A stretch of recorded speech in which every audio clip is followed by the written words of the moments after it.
And now we go live with Guyana Head of State. Let's listen. President of the Cooperative Republic of Guyana, and I invite him to address the Assembly. Mr. President, I extend my heartfelt congratulations on your election as President of the 77th session of the United Nations General Assembly. I'm confident that your stewardship will lend further credence to the impactful role of multilateralism in resolving global challenges. I thank your predecessor, Mr. Abdullah Shahid, for his shrewd leadership over the past year. I had the distinct privilege of welcoming him recently to Guyana and benefiting from his experience in championing an inclusive future for our youth. Congratulations to him, the Secretary General, and the General Assembly for the recently passed resolution on the establishment of a United Nations Youth Office.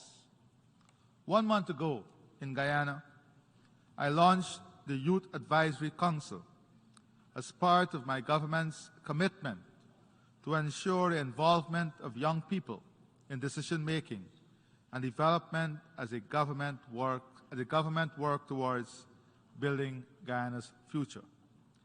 We are living in a troubled world which has lost its balance. Indeed, our collective actions as leaders today will convey to the next generation that their aspirations, their future, and that of the planet are worth fighting for. The international community is facing a series of interlocking challenges: a global pandemic, climate challenges, energy and food crisis, and interstate conflicts. As a consequence of the pandemic, approximately 97 million more persons are living on less than $1.90 per day, significantly increasing the global poverty rate and inequalities.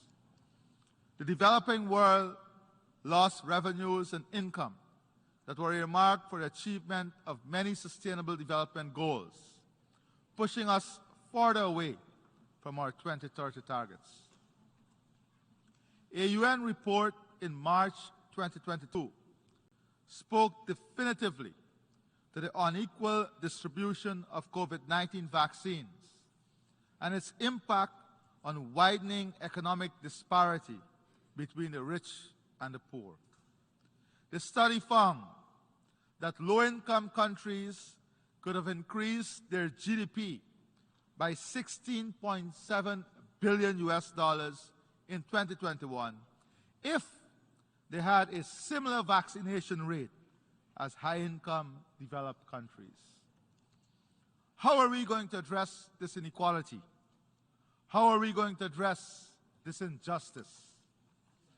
Guyana's position is that there must be an immediate re-examination of the financing gap and the debt portfolio of the developing countries to open fiscal space and create an opportunity for recovery, bridging the gap and attaining the SDG goals. Guyana welcomes the global initiatives around pandemic preparedness. It is imperative that we collectively discuss how to address any potential pandemic and health threats so that we are better equipped in the future to avoid the inequalities that exist. Mr. President, Excellencies, the global food security problem has disproportionately affected us. The prevalence of moderate and severe food insecurity trended upwards since 2014, with an estimated increase in 2020 equaling that of the previous 5 years combined. In 2020, 2.37 billion of the world's population were food insecure.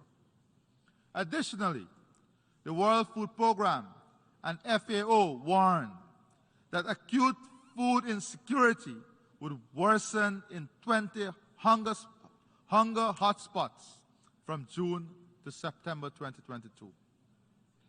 Since the start of the pandemic, global food prices have surged by 65% and are expected to remain high in the medium term as a result of supply chain constraints, a hike in energy costs, higher shipping costs, climate issues, the war in Ukraine, and the fertilizer crisis. Further, since the onset of the Russia-Ukraine war, global food prices increased sharply, reaching an all-time high in February 2022. The FAO projects that the production of cereals, a crop relied on the most in the world, would decline by 40 million tons, or 1.4% when compared to the preceding year. The global food import bill trajectory is a whopping 1.8 trillion this year, a record high. The global food import bill is projected to rise by 51 billion from 2021, 49 billion of which reflects higher prices. The question is, what are we going to do about this? Can the reversal of export bans on rice and wheat and freeing up of grains help the situation? The answer is a resounding yes. For example, export bans of rice from India and wheat from Russia contributed to a price increase of 12.3% and 9% for rice and wheat respectively. As world leaders, we must find the balance now. In honoring our commitment to promote peace, stability, respect for territorial integrity and democracy, and the human rights for all, we must work collectively to prevent situations that can widen inequality and create social and economic havoc. Now is the time for us to decide if a new approach is needed to guarantee food security, energy security, climate security, access to health care and quality education, and security from conflicts and wars. According to the World Bank and Global Trade, between January to February 2022, 135 policy measures were announced or implemented that affected trade in food and fertilizer. During the same period, 34 nations imposed restrictive export measures on food and fertilizers. The questions therefore are whether globalization is only applicable under normal conditions, or whether it is opportunistic and its application, and when a crisis arises, we lock ourselves in and forget about multilateralism and globalization. The evidence is glaring. COVID-19 vaccination and now access to food and fertilizer.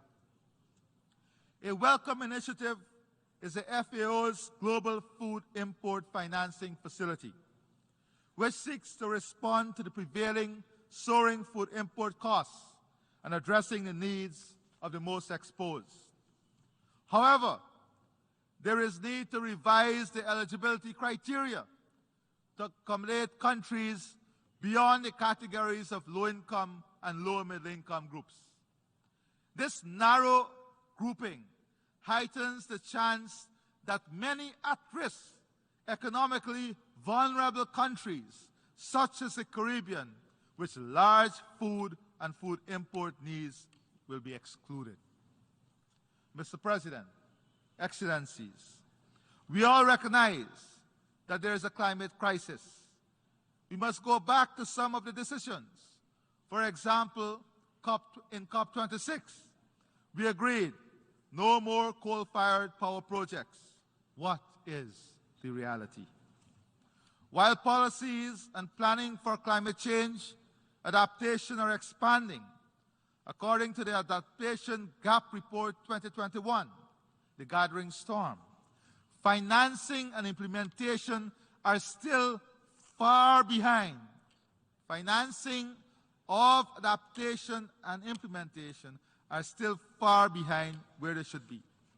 The analysis shows the costs of adaptation are most likely to be higher than the predicted range of US 140 to 300 billion annually by 2030, and US dollars 280 to 500 billion annually by 2050 for developing nations. In 2019, US dollars 79.6 billion was allocated to developing nations for planning and carrying out mitigation and adaptation measures. The gap between predicted adaptation costs and existing public adaptation financial flows is generally growing and ranges from 5 to 10 times more.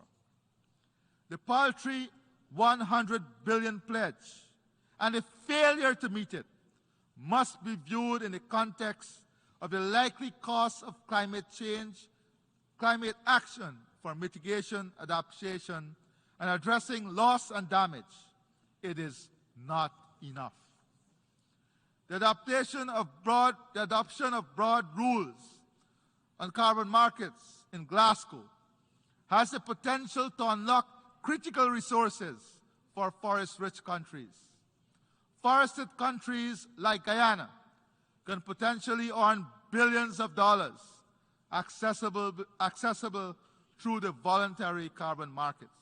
However, the current approximate price is US $10 per ton on the voluntary market, whilst according to an IMF report, the price should be closer to $70 per ton. COP27 must make progress in refining the rules for the implementation of Article 6 of the Paris Agreement and make decisions that would increase the price of carbon traded in voluntary carbon markets. Mr. President, Excellencies, the world is also faced with an energy crisis. In 2019, almost 10% of the world's population did not have access to electricity.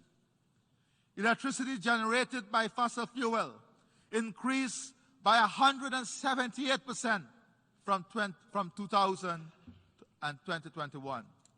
Electricity generated from coal increased by 173% from 2000.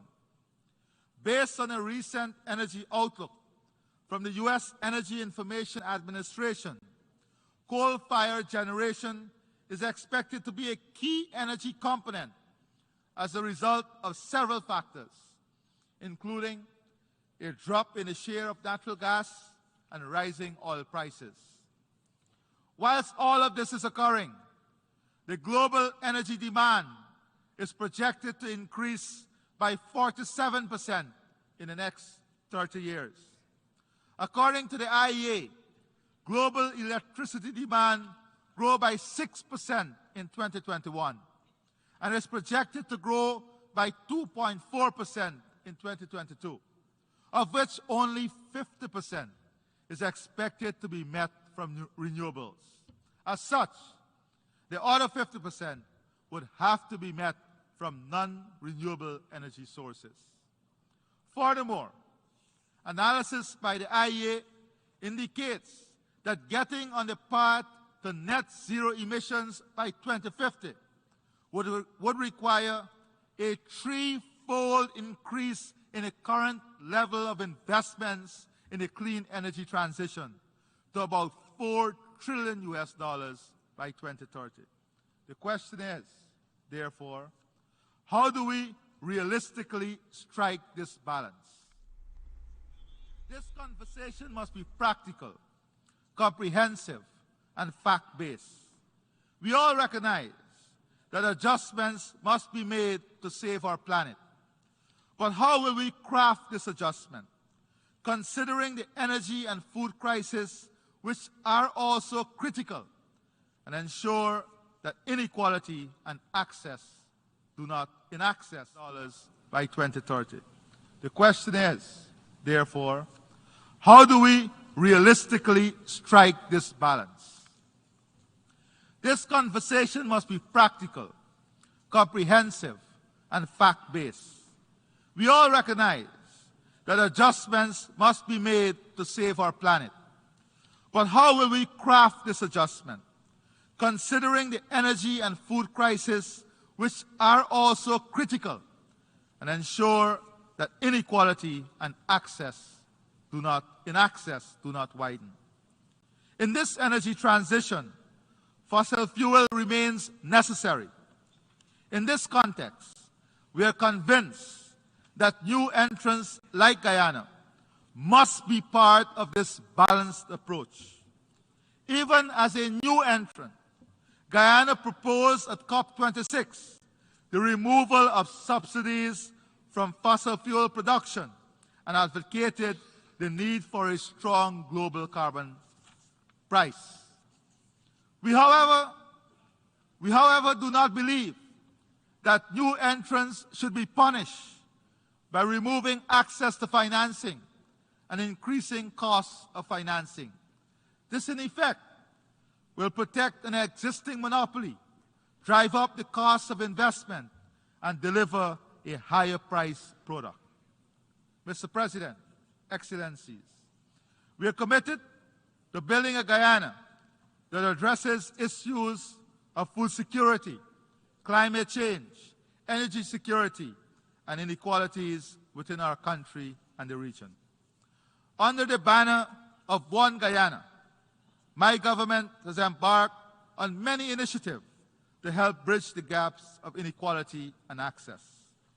We are on a path to reduce Guyana's food import bill and increase food security through increased cultivation and investment in new technology, climate-smart agriculture, all aimed at positioning Guyana as a leading food producer in CARICOM. Providing incentives, capital, land, and opportunities for youth and women to participate in agricultural transformation. To this end, we've earmarked 35% of all new agro-businesses to be led by women and have increased youth participation in agriculture with the use of technology by more than 40%. We are pursuing a low-carbon development strategy which aims at creating a model for value ecosystem services and sustainably developing and managing the blue economy, investing in clean energy and stimulate low-carbon growth, protecting against climate change and biodiversity loss, alignment with global climate and biodiversity goals. Our forests, which is the size of England, stored 19.5 gigatons of carbon with a deforestation rate of less than 0.05%. We intend to continue the sustainable management of our forests as a key national and global good. Having already achieved net zero, we are working steadfastly in our transition from a 2020 status of 95% dependence on heavy fuel oil and diesel to an energy mix which includes hydropower, solar, wind, and natural gas, from which more than 500 megawatts of new generating capacity will come on stream, of which 87% of this generated energy will be from clean and renewable sources. Human resource transformation through education is a key driver of our development. The achievement of inclusive and equitable quality education and promotion of lifelong learning opportunities are all inextricably linked to attaining our sustainable development goals, including full employment, poverty eradication, and gender equality. Access to free quality primary and secondary education will soon be followed by free tertiary education. The government of Guyana has invested in our indigenous communities in infrastructure, education, training, healthcare, and installing internet access capabilities. And we have commenced the training of our workforce for 2030 and beyond. Soon, we will be offering coding skills at our primary school, primary and secondary levels. Mr. President, Excellencies, gender equality and the empowerment of women and girls in all spheres of life, of national life, is a priority. We are committed to ensuring equal access to education for girls and boys. Indeed, more girls are attending school in Guyana and graduating from university. Our focus now includes ensuring that our boys are not left behind. We have initiated several programs to create earning and employment opportunities for women and promote their financial independence. Recognizing that empowerment is inextricably linked to addressing the root causes of and eradicating discrimination and gender-based violence. To achieve balanced growth and sustainable and resilient development for Guyana, our strategies must focus on developing a diversified economic base, strengthen our agricultural and food production system, human resource transformation, investing in the social sector to deliver world-class health, education, and housing for all our people, ensuring an inclusive and equitable society in which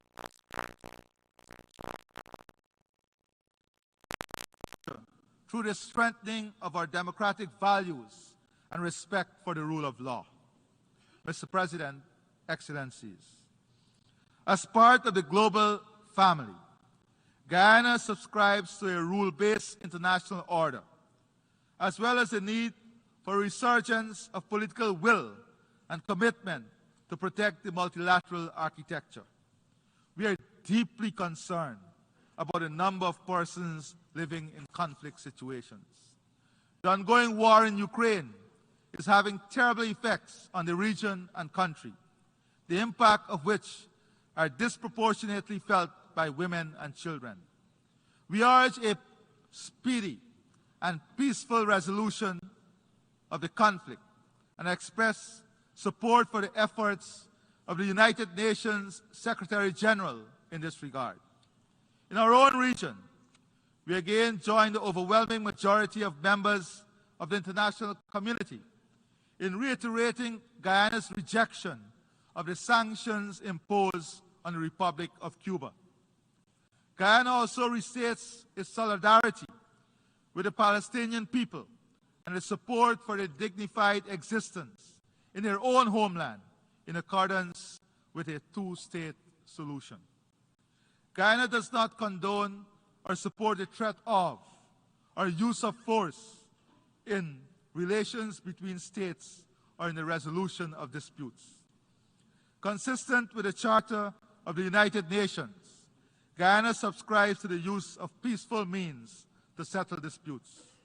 In this context, Guyana thanks those who have already expressed support for a candidature for non-permanent membership of the UN Security Council. In the matter of Guyana's sovereignty and territorial integrity, challenged and threatened by Venezuela as it is, we remain, to quote the Secretary General at the opening of the general debate yesterday, and I quote, committed to make the most of every diplomatic tool for the pacific settlement of dispute as set out in the Charter of the United Nations, end of quote. In this case, judicial settlement as determined by the Secretary General himself. The world's nations can be assured that Guyana shall remain true to those peaceful processes and deny every effort to depart from them. The International Court of Justice has already affirmed its jurisdiction in the matter. Mr. President, Excellencies, this Assembly must reinvigorate the spirit of multilateralism in finding solutions to the extant challenges which bedevil the global community of states. I close by reminding us all of an old quote: "A hungry man is an angry man." Global inequality is linked to global security, and global security is linked to the prosperity of all of humanity. I thank you, and God bless you. On behalf of the Assembly, I wish to thank the President of the Cooperative Republic of Guyana for the statement. We were listening to the statements of Mohamed Irfaan Ali, President of the Cooperative Republic of Guyana.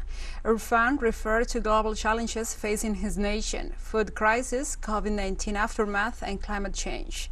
He remained unequal vaccine distribution and how it redefined the gap between rich and poor nations. Irfaan also referred to the need for pandemic preparedness and for food policies that put a halt to famines and other crises. Guyanese head of state stressed the need for thoughtful action and to build up climate resilience strategies, as he claimed defunding is far behind of real needs. He also expressed his solidarity with Cuban people as well as Palestinian people. Stay tuned to teleSUR. We will provide you more updates in upcoming news briefs.